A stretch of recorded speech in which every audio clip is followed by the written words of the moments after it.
Un enorme transatlántico parte en viaje a través del Atlántico. Buque impecable. Uno de los barcos más rápidos, confiables y lujosos de su tiempo. A bordo casi 2.000 personas, desde pasajeros no ricos de tercera clase hasta conocidos representantes de la élite estadounidense y europea. Para la mayoría de ellos esto será el último viaje. El gigantesco transatlántico insumergible se irá bajo el agua llevándose consigo más de 1.000 vidas. En el calendario, mediados de la década de los 10 del siglo XX. Todo esto no es la historia del Titanic. Ni una sola palabra dicha ni un solo cuadro de archivo mostrado tiene ninguna relación con el naufragio más famoso. Más aún, la triste fama del Titanic posiblemente es una de las causas por las que muchos incluso no han oído sobre la catástrofe de la que contaré en este video. El naufragio del barco Lusitania no es menos dramático y en algún sentido más terrible que la historia cantada por la famosa película de Hollywood. Los pasajeros del Titanic no sospechaban nada sobre el iceberg, la construcción imperfecta del barco y la ausencia de la cantidad necesaria de botes salvavidas. Parte de aquellos que subieron a bordo de la Lusitania antes del viaje fatal sabían que les esperaba un peligro mortal. El naufragio del Titanic ocurrió en 1912, eventos de escala mundial. Después de esto, muchas medidas de seguridad y reglas en los buques fueron revisadas. Sin embargo, transcurridos solo 3 años, sucedió la tragedia de la Lusitania. El número de víctimas superó el millar. La mayoría de ellos nunca fueron encontrados. Al mismo tiempo, en el barco había suficientes botes. Su construcción fue probada por 200 de viajes a través del Atlántico y grandes bloques de hielo pasaron el buque de lado. Entonces, ¿qué sucedió? Esta es la historia del naufragio de la Lusitania. Si usted nada ha oído sobre el naufragio del barco Lusitania, esto será un video fascinante. Si usted en rasgos generales sabe qué ocurrió, entonces le será aún más interesante, porque yo, entre otras cosas, contaré multitud de detalles poco conocidos que hacen esta historia verdaderamente épica. En la introducción muchas veces se mencionó el Titanic. Entre las dos catástrofes realmente hay mucho en común. Sin embargo, si cavar un poco más profundo, entonces resultará que son absolutamente dos historias diferentes. Pero esto yo ya me adelanto un poco. Vamos de todo por orden. Fin de abril de 1915. En el puerto de Nueva York se eleva un gigantesco transatlántico. Esto es la Lusitania. En el buque va una animada preparación. En varios días él parte en el siguiente viaje transatlántico. Cientos de personas del personal limpian las cabinas, extienden las camas, verifican la ventilación, llenan los almacenes con productos, alcohol y cigarros. Todo para que el viaje semanal pase con placer, incluso para los pasajeros más exigentes. La velocidad es una de las principales características de la Lusitania. Solo 7 días desde Nueva York hasta el británico Liverpool. En aquel momento, en 1915. Esto es el buque de pasajeros más rápido del mundo. La velocidad tenía su precio. El barco quemaba 1.000 toneladas de carbón por día de viaje. Volúmenes similares eran necesarios no solo para poner en movimiento las potentes turbinas y motores, sino también para mantener el trabajo de los demás sistemas del buque, comenzando desde los ascensores y terminando con 6.000 lámparas eléctricas. El confort y la velocidad no son las únicas prioridades de la compañía británica Cunard, dueña de la Lusitania. Varios años antes de esto, la compañía naviera competidora perdió el Titanic. La tragedia se llevó casi 1.500 vidas y cambió muchas reglas de seguridad de la navegación civil. A bordo de la Lusitania había más que suficientes botes salvavidas y chalecos para que cada uno de los casi 1.300 pasajeros y 700 personas de la tripulación se sintiera en absoluta seguridad. La reputación de la compañía en aquel momento es prácticamente ideal. Ni un solo pasajero muerto por culpa del transportista. Víctimas durante los viajes, por supuesto, ocurrían, pero ellas eran causadas por causas naturales, como regla entre pasajeros ancianos. Lo mismo se puede decir sobre el mismo buque Lusitania. El 1 de mayo de 1915 él debe partir en su 202 viaje a través del Atlántico. Ningún incidente serio durante 8 años de trabajo del transatlántico no surgió. A un gran barco se necesita un buen capitán. En la compañía, el 58añero William Turner se consideraba el mejor en la gestión de transatlánticos oceánicos. 5 años antes de esto, él estableció un récord de velocidad de viaje transatlántico en el barco hermano de la Lusitania. Él pasó el camino profesional, desde grumete hasta la gestión de los principales transatlánticos de pasajeros. En este camino, Turner tuvo un par de accidentes insignificantes, pero cosas similares ocurrían con todos los capitanes, incluso con los mejores. Sobre la reputación del capitán de la Lusitania habla aún un hecho interesante. Varios días antes del último vuelo del transatlántico, Turner daba testimonio en el tribunal. Parientes de estadounidenses muertos en el Titanic intentaban obtener una gran compensación de los dueños del barco de la compañía White Star. A William Turner lo atrajeron los abogados de la parte perjudicada en calidad de experto. En 1912 él gestionaba el transatlántico Mauretania y cruzaba el Atlántico 2 días después del Titanic. Habiendo recibido entonces mensajes sobre icebergs, Turner corrigió la ruta y en el tribunal declaró que en su opinión el capitán del Titanic cometió un error pasando a través de la región con icebergs a alta velocidad.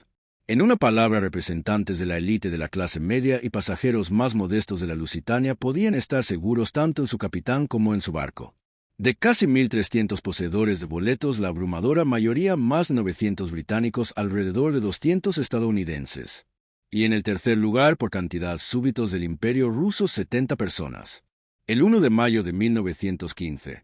El evento principal del día en Nueva York es la partida del transatlántico Lusitania. Pasajeros, sus parientes y conocidos, simples curiosos y representantes de la prensa se reúnen en el puerto para despedir el barco. Esto aún son aquellos tiempos cuando la partida de grandes buques se convertía en un evento importante parcialmente por razón del estatus de los viajeros de primera clase. Entre los pasajeros ricos y famosos, el más rico y famoso Alfred Vanderbilt, joven heredero de una increíblemente acaudalada dinastía estadounidense. Alfred también es conocido porque entraba en el club elitario de suerte inaudita.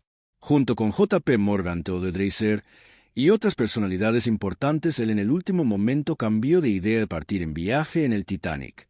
Esta vez Vanderbilt, todo de mismo, pasa a bordo del buque. Él alquila una de las cabinas más lujosas en la Lusitania por un costo de varias decenas de miles de dólares en traducción a dinero moderno. Entre los pasajeros famosos también se puede notar uno de los escritores más hype de América de aquel periodo, el Bert Hubbard. Él viaja con la esposa viaja también el acaudalado constructor Oliver Hammond. Para el conocido librero Charles Laureat, esto es un viaje de negocios. Él lleva para un cliente en Londres una edición rara de la novela de Dickens y varios dibujos valiosos a esta edición. En tiempos sin Internet y televisión, el comercio de libros era un negocio rentable y ediciones valiosas podían costar toda una fortuna, tanto en primera como en otras clases. Muchas familias con niños. En total, en la Lusitania, el 1 de mayo parten alrededor de 100 pasajeros pequeños. Poco antes de que el buque deba comenzar su viaje, a él transbordan varias decenas de pasajeros del barco Cameronia, cuyo vuelo fue cancelado. Los recién llegados, en su mayoría, están contentos con el reemplazo. Lusitania es un buque lujoso. Todo comenzando desde las cabinas, terminando con espacios públicos y menús, supera la mayoría de los buques de pasajeros existentes. Después de un pequeño retraso por el inesperado complemento, el transatlántico, todo de mismo zarpa. Los pasajeros alegremente agitan a la cámara y a las personas en la orilla. La atmósfera de fiesta se mezcla con el humo denso saliente de las gigantescas chimeneas del transatlántico. Música. Lo único que empaña el ánimo a algunos pasajeros de la Lusitania es el anuncio en el periódico. En derechos de publicidad, la embajada alemana en Estados Unidos colocó una advertencia. Alemania anunció el territorio alrededor de las Islas Británicas, zona militar, y advertía que todos los barcos bajo la bandera de Gran Bretaña y sus aliados pueden ser atacados. El asunto es que ya casi un año en Europa iba una gran guerra. Al comienzo del verano de 1914, Europa vivía una vida tranquila, pacífica. Los periódicos imprimían crónica mundana sobre los planes próximos de descanso de representantes de familias monárquicas y aristocracia. A todos como que no les importaba la guerra. Premisas de algún crisis se acumulaban muchos años. Conflictos de intereses en diferentes partes de Europa, relaciones tensas y una peculiar carrera armamentista entre Gran Bretaña y Alemania. Pero al mismo tiempo, no solo la gente común, sino también muchos representantes del poder de las potencias europeas ingenuamente suponían que hasta un choque real no llegaría.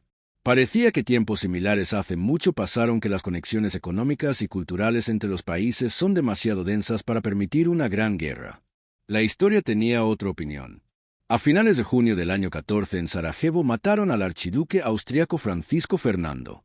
Este evento se convirtió en el comienzo formal de la Guerra Mundial Global, que entonces por inexperiencia aún nadie llamaba Primera. A la historia de la Primera Mundial se puede dedicar horas. A nosotros en este caso es importante entender solo varias cosas. Al momento de la partida de la Lusitania del puerto en Nueva York, en mayo del 15, las cosas estaban del siguiente modo.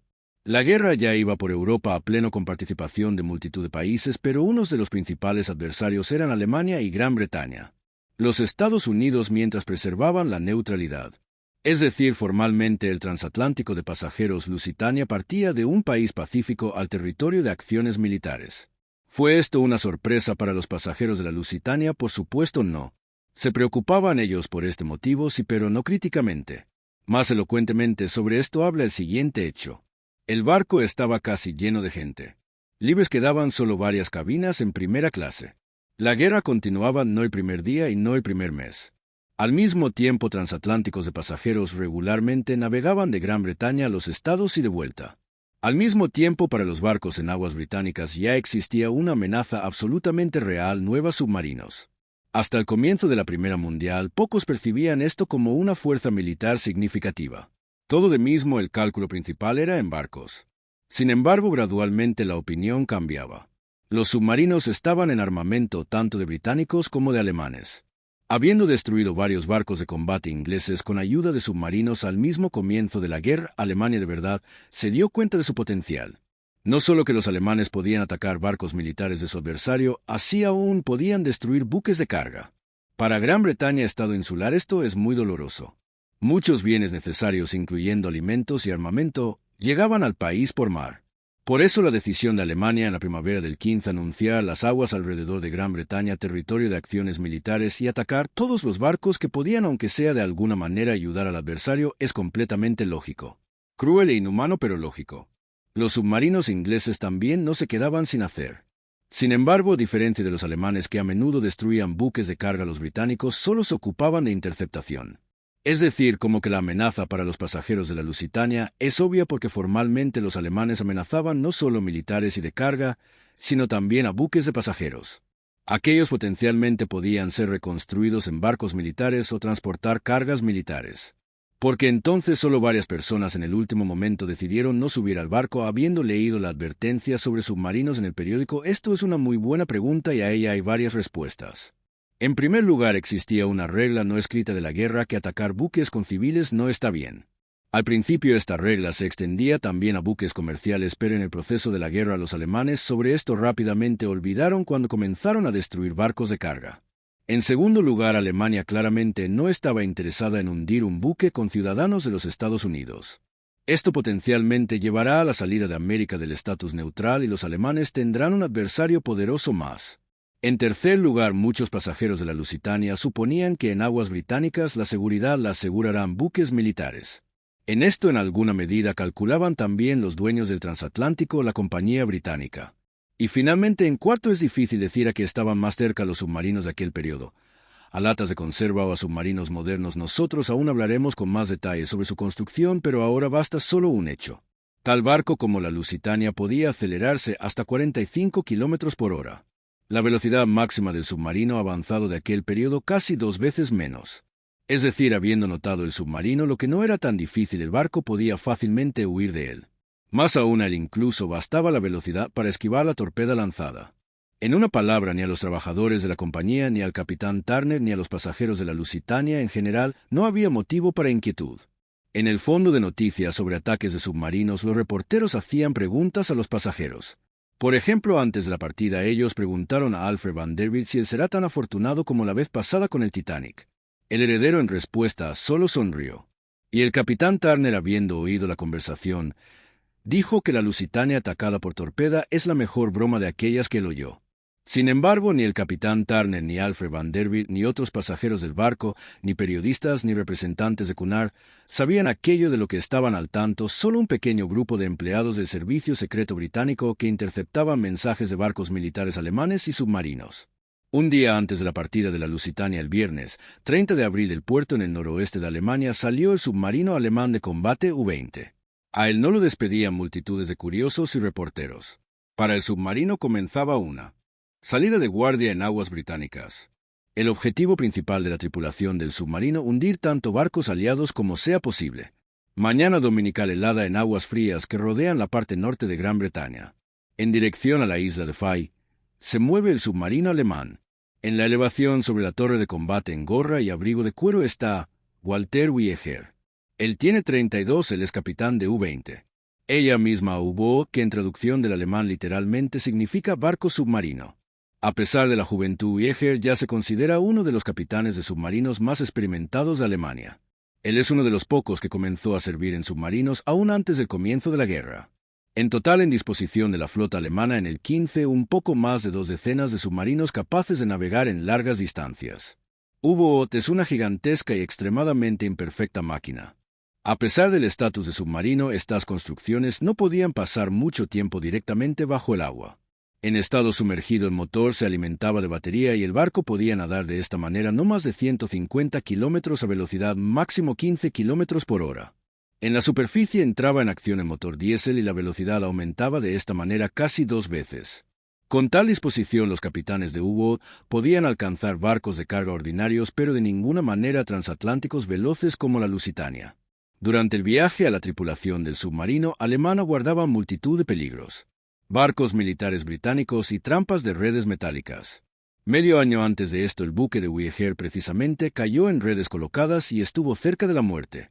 Además, en la niebla, por la visibilidad limitada, el barco podía simplemente chocar con algún buque y hundirse. No menor peligro llevaba en sí misma también la construcción imperfecta del submarino. En caso si algo sale mal, toda la tripulación quedará en el fondo sin posibilidad de emerger. El oxígeno se acabará y a los marineros les espera una muerte. El mismo estar dentro del barco durante viaje de 2 semanas era una seria prueba. La parte abrumadora del submarino de 70 metros ocupaban reservorios para agua marina. Ellos se llenaban y se vaciaban durante sumersión y emersión.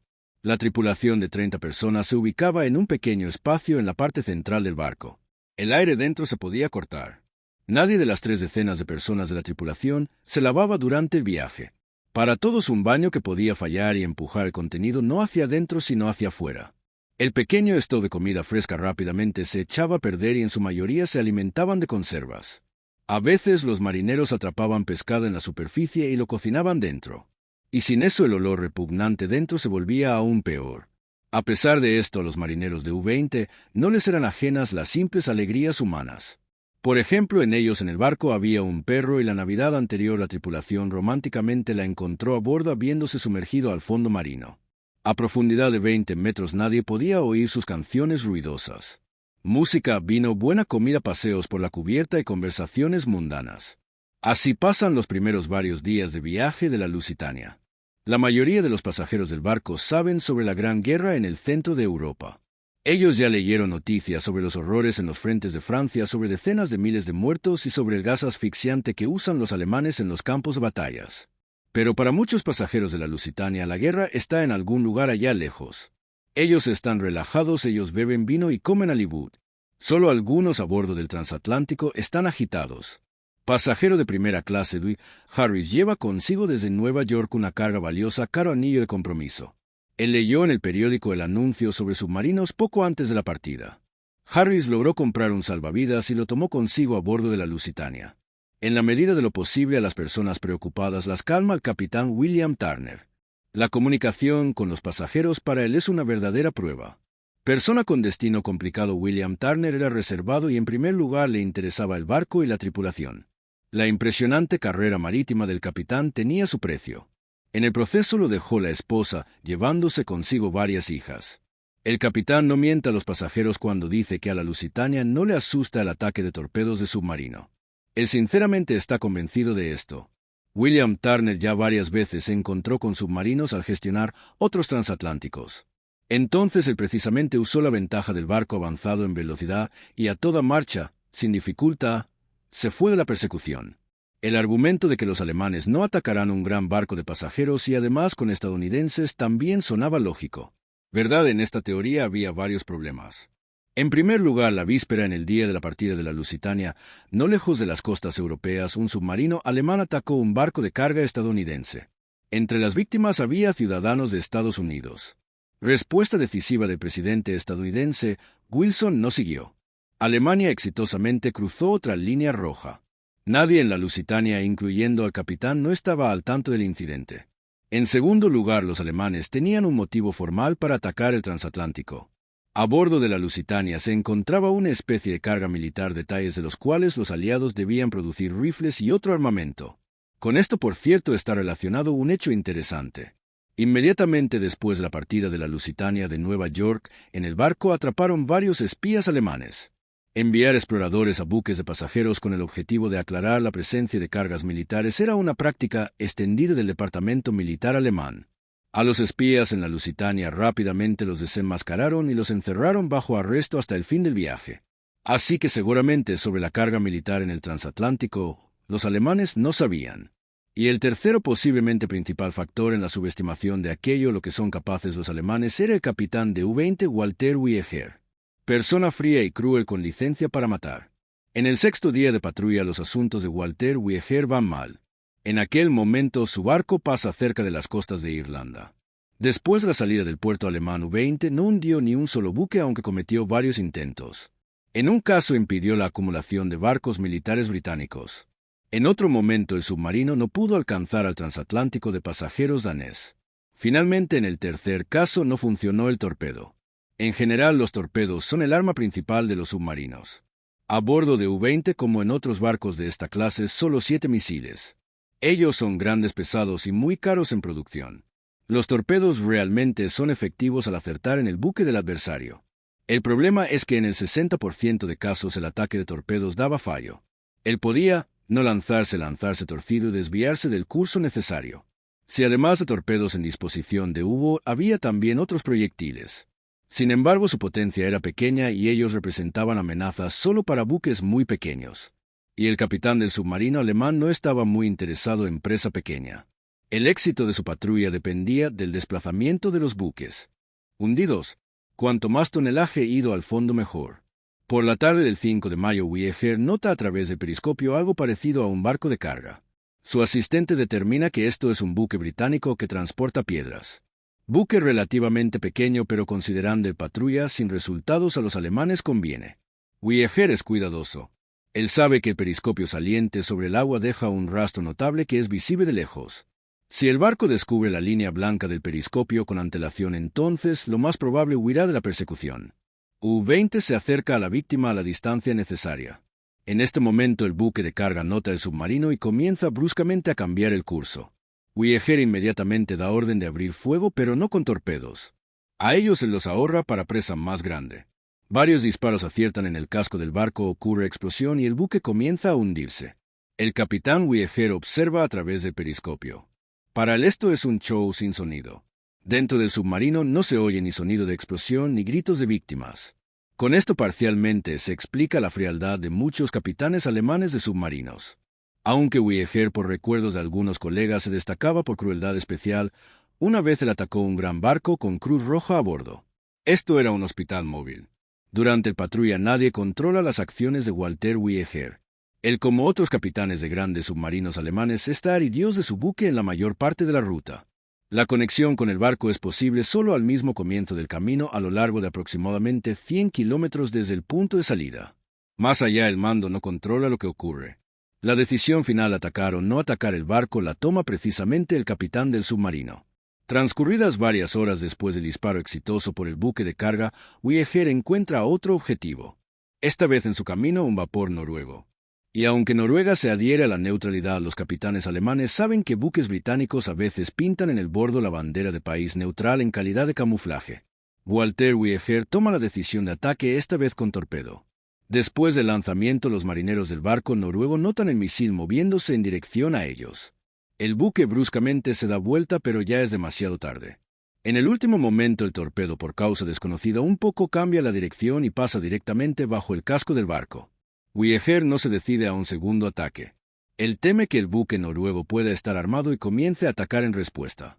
El capitán da orden de sumersión.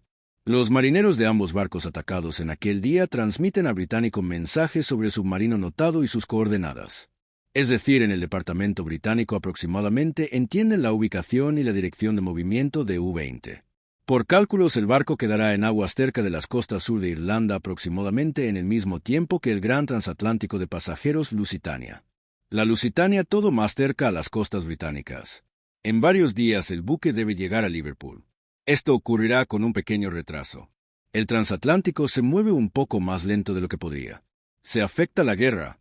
La compañía Cunard se ve obligada a ahorrar recursos y en lugar de 4 calderas en el barco trabajan solo 3. Y por eso algunos pasajeros notan que de una chimenea del transatlántico no sale humo. William Turner recibe información sobre la actividad del submarino alemán. El almirantazgo británico en aquel momento está más ocupado con el destino de uno de sus barcos militares más grandes que también pasa en esta región.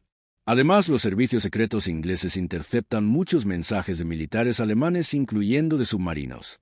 Estos mensajes están cifrados, pero los británicos tienen un documento alemán con códigos para descifrado. Los ingleses no quieren revelar el hecho de que ellos tienen un documento secreto para descifrado y por eso deciden que compartirán la información interceptada solo en caso de extrema necesidad, y la seguridad de la Lusitania mientras no entra en esta categoría. Existe también otra teoría conspirativa.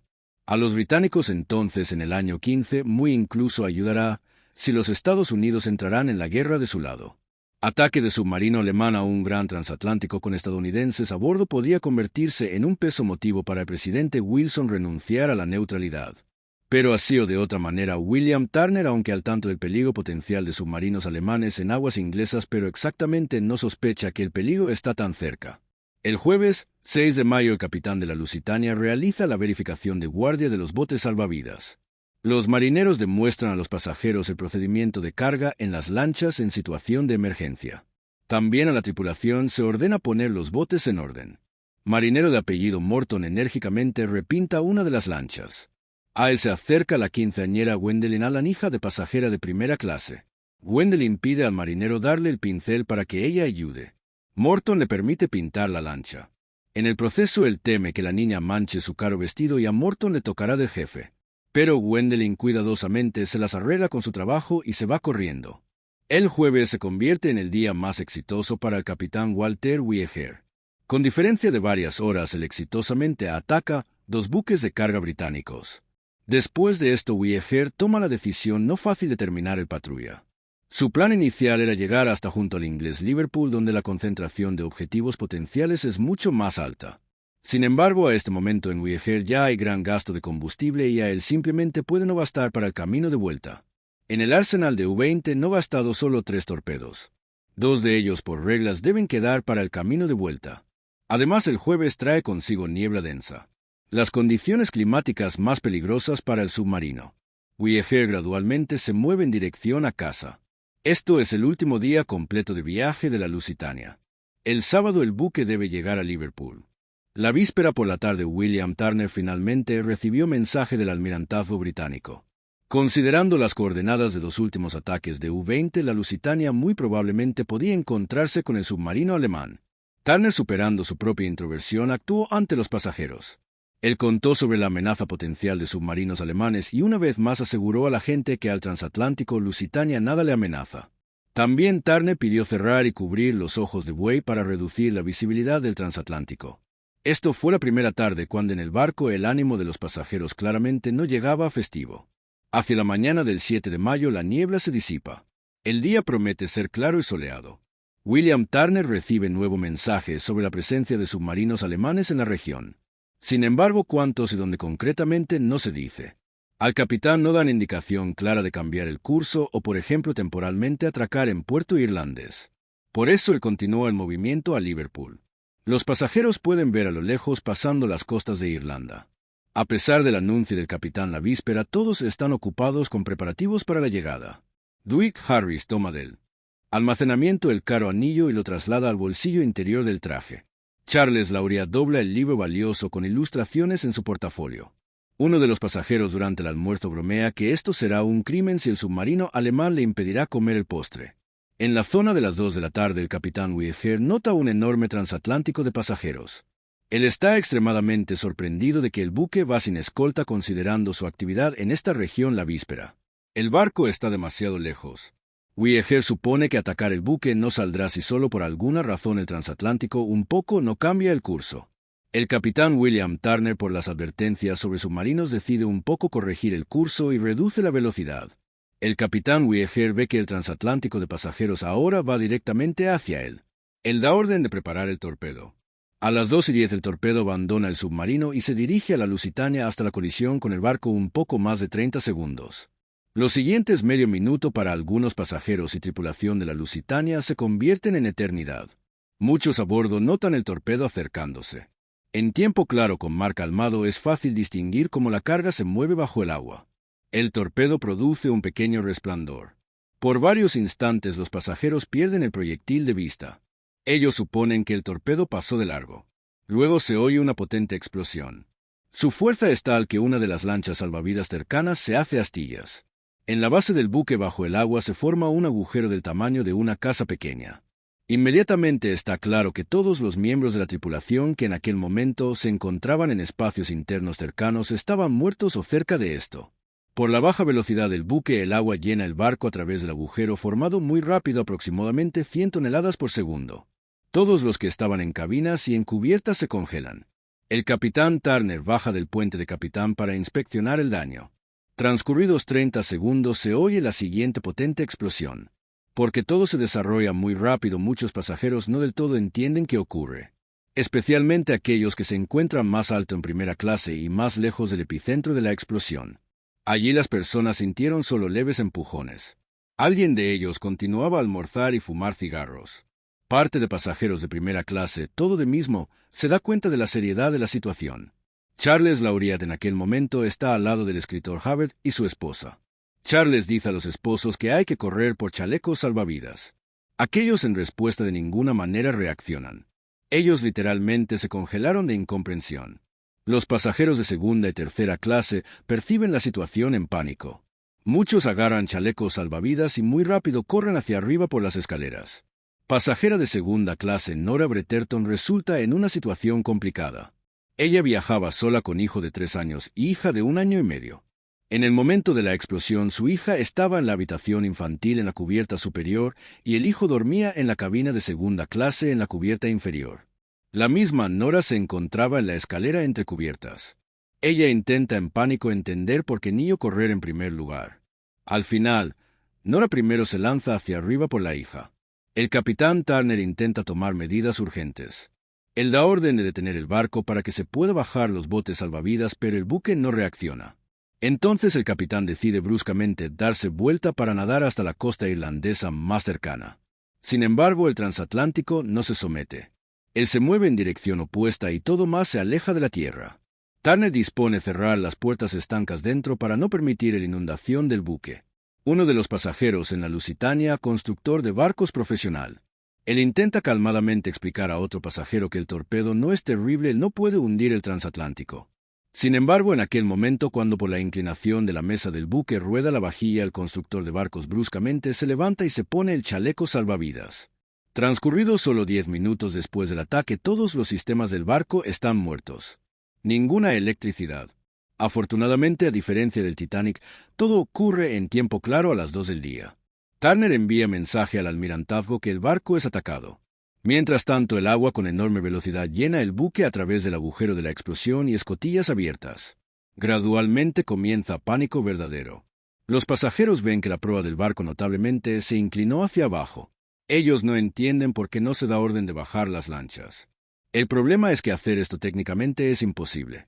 Y porque la Lusitania todavía se movía y porque por la inclinación del buque las lanchas de un lado colgaban demasiado lejos para que en ellas pudieran sentarse y del otro lado estaban apretadas contra la base del barco. Las personas comienzan a saltar al agua. Uno de ellos es Oliver Hammond con la esposa, en ambos chalecos salvavidas. Hammond emerge a la superficie del agua. Su esposa no. Pasa algún tiempo, ella todavía no aparece en la superficie. Su cuerpo así no será encontrado. Uno de los pasajeros saca pistola y comienza a amenazar a los marineros. Ellos se ven obligados a comenzar a bajar la lancha llena de gente hacia abajo. Al final la lancha se arranca y choca con la base del barco. Algunos mueren inmediatamente de traumas recibidos. A otros logra de nuevo gatear al buque. Ocurre nueva explosión. Pero el buque se inclina tanto que a la cubierta superior entra agua. Dwight Harris toma su salvavidas comprado y salta con él al agua. En el proceso él pierde el anillo de compromiso, pero Harris logra mantenerse en el agua y él intenta nadar lo más lejos posible del hundiente Lusitania. Transcurridos solo 15 minutos después del ataque, el capitán Turner se da cuenta de que el barco inevitablemente se hundirá. El en chaleco salvavidas inmóvil está en el puente de capitán y no emprende ninguna acción. Turner aceptó la muerte inevitable y no resiste. Esta terrible imagen sin sonido desde el lado observa el capitán de U-20 Voyager. Él ve como en desesperación mujer y niños saltan del barco hundiente al agua. No es que esto justifique a Voyager, pero vale notar que la segunda y tercera explosiones ocurrieron no por nuevos torpedos lanzados. A juzgar por todo esto ocurrió porque el proyectil inicial acertó en el sistema de vapor que luego continuó a explotar. Así o de otra manera, Walter Wegener definitivamente considera este patrulla exitoso. El librero Laureat agarra portafolios con edición cara y corre a una de las lanchas. Allí ya sientan mujeres y niños, pero el marinero no puede desatar la lancha. Laureat arroja el portafolio a la lancha y ayuda a desconectarla. Sin embargo, nada sale. La lancha se encuentra cerca de la proa del barco, que ya se baja al agua. Laureat en aquel momento ve cuán gigantesco es la Lusitania. La parte trasera gradualmente se levanta sobre el agua y cuelga en el aire aproximadamente igual como esto ocurría con el Titanic. Laureat entiende que a ellos no saldrá desatar la lancha y pronto el buque arrastrará la lancha consigo al fondo. Él llama a todos a saltar al agua. Él mismo hace lo mismo. Su libro con dibujos por costo en una pequeña fortuna se va bajo el agua junto con la lancha. Nora Bretherton, habiendo tomado su hija en la cubierta superior, entiende que ella no logrará con ella bajar a la cabina por el hijo de 3 años. Entonces ella pide a un pasajero desconocido tomar su niño mientras ella baja abajo por el otro. A ella con dificultad logra abrirse paso a través de la multitud de gente en la escalera, llegar corriendo a la cabina y tomar al hijo. Habiendo subido hacia arriba la cubierta, ella ve al desconocido al que dio la hija. Sin embargo, sus manos están vacías, la hija en ninguna parte. Transcurridos menos de 20 minutos después del ataque, el barco envía señal SOS. La única buena noticia para el pasajero en aquel momento que todo ocurre en pleno día y no de noche como esto fue con el Titanic. En lo demás, el horror es difícil de describir con palabras. Sobre el agua cuelga llanto y gritos de gente. De varias decenas de botes salvavidas al agua logró bajar solo 6 y no todos de ellos estaban llenos de gente. Muchos que se encontraban en el agua intentaban nadar lo más lejos posible del barco hundiente. Ellos sospechaban que el gigantesco buque comenzará a succionar consigo todo en la superficie. Transcurridos menos de 25 minutos después del ataque, la Lusitania completamente se baja bajo el agua. Pronto todo se calla. Sobre el agua se oye gemido quieto de supervivientes. Música. El almirantazgo británico recibe señal SOS de la Lusitania. En el puerto más cercano, en el irlandés Kensington, está incluyendo un nuevo barco militar de la flota británica. A él basta solo 1 hora para llegar al lugar del naufragio de la Lusitania. Sin embargo, al buque prohíben partir a ayuda. La causa es el precedente anterior con participación de uno de los submarinos alemanes. Durante patrulla, él derribó un barco militar británico. A ayuda llegó otro buque que también fue derribado por el submarino. Finalmente al lugar llegó el tercer barco británico, que también fue atacado. Al final el mando simplemente prohibió a los barcos inmediatamente nadar a ayuda a los buques atacados por submarinos. Posiblemente si la ayuda llegara al lugar de naufragio en 1 hora, entonces supervivientes habría mucho más. Sin embargo, hasta esto pasará más de 3 horas. Todo este tiempo la mayoría de ellos pasa en el agua rodeados de restos del buque y cuerpos de muertos. Además, la gente por el tiempo claro incluso ve el contorno de la costa irlandesa, pero nadar hasta allá independientemente es imposible. La temperatura del aire aproximadamente 12 grados, que por supuesto no 0 o menos, pero la hipotermia todo de mismo es mortalmente peligrosa incluso en tales condiciones. No todos aguantarán horas en el agua con temperatura similar. El primer barco de rescate llega alrededor de las 6 de la tarde. El librero salvado Laureat, subiendo al buque, ve otros supervivientes, entre los cuales el desarrollador Hammond, pero solo sin esposa. A continuación llegan aún varios barcos de rescate para recoger a todos los supervivientes y muertos cuyos cuerpos flotan en la superficie. Después de esto, los pasajeros de la Lusitania los entregan al puerto irlandés más cercano. De casi 2.000 pasajeros y miembros de tripulación sobrevivirán solo 764 personas. En el desorden y ajetreo, algunos pasajeros anunciados muertos resultan vivos, pero en su mayoría ocurre al revés. Marinero Morton, que pintaba la lancha, por milagro se salvó. Entre los cuerpos de muertos se descubre la quinceañera Gwendolyn Allen, que le ayudaba a pintar el bote salvavidas. Nora Bretherton y su hijo sobrevivirán. El cuerpo de su hija, que ella dio al desconocido, nunca será encontrado. Igual como los cuerpos de más de 600 pasajeros, entre los cuales también el famoso heredero Alfred Vanderbilt. Familias de muchas víctimas así, y no sabrán cómo murieron sus parientes. Al capitán William Turner logra salvarse. Gracias al chaleco salvavidas lo sacaron del agua los marineros llegados a ayuda transcurridas 3 horas. Todo este tiempo el capitán observaba cómo las gaviotas picotean los cuerpos de muertos. Hasta el fin de la vida Turner odiará a las gaviotas. Precisamente el capitán de la Lusitania se convierte en chivo expiatorio para el almirantazgo británico, uno de los dirigentes del cual en aquel momento es Winston Churchill. Sin embargo, con estas acusaciones el almirantazgo en gran medida intenta limpiar su reputación. De mensajes interceptados sus servicios secretos sabía sobre el submarino U-20, sabía sus coordenadas aproximadas y de ninguna manera informó al capitán de la Lusitania hasta el último momento. Si Turner un poco cambió el curso en el último momento y se movía más lento de lo que podría, pero todas estas decisiones no eran erróneas sobre la base de aquella información que había en el capitán. Y ella, gracias a las acciones del almirantazgo, no era tanta. Las autoridades navales británicas, sabiendo sobre el peligro potencial, no proporcionaron escolta militar para el transatlántico y no lo enviaron por otra ruta segura. La inocencia de Turner al final confirma una comisión especial de investigación de la catástrofe. Al final, el naufragio de la Lusitania resultó coincidencia de multitud de factores insignificantes que precisamente llevaron al resultado fatal. Si el buque inicialmente no se retrasara por el transbordo de pasajeros de otro barco, si no ahorrara medios en la Lusitania, y ella se moviera más rápido, si la niebla no se disipara en aquel día fatal 7 de mayo, si el capitán del submarino Voyager no decidiera volver a casa antes de lo planeado. Si el torpedo acertara un poco más a la izquierda o a la derecha, entonces lo más probable no causaría explosiones posteriores. Y aún multitud de estos y cambio, aunque sea de uno de los factores, lo más probable salvaría las vidas de los pasajeros de la Lusitania. Al final del mismo año 15, el capitán William Turner volvió a la gestión de buques de la compañía. Sin embargo, a pesar de la conclusión absolvente de la comisión de la Lusitania, él ya nunca se paró al timón de un gran buque. Todo esto eran barcos muy modestos. Transcurrido 1 año y medio en el mar Mediterráneo, el buque bajo el mando de Turner fue atacado por submarino alemán. Murieron 150 marineros. El capitán de nuevo sobrevivió. Transcurrido 6 años después del naufragio de la Lusitania, Turner salió a pensión. Su hijo fue por los pasos del padre. Él comandaba el buque al comienzo de la Segunda Mundial. El barco fue atacado por submarino alemán y Turner hijo murió. El capitán Walter Voyager recibió incentivo del mando por la Lusitania hundida. A él le confiaron la gestión de uno de los submarinos más modernos. Ella era más grande que 20 y podía llevar más torpedos. En 1917, durante uno de los patrullas del barco, se voló en una mina marina. Nadie de los miembros de la tripulación, incluyendo Voyager, no sobrevivieron.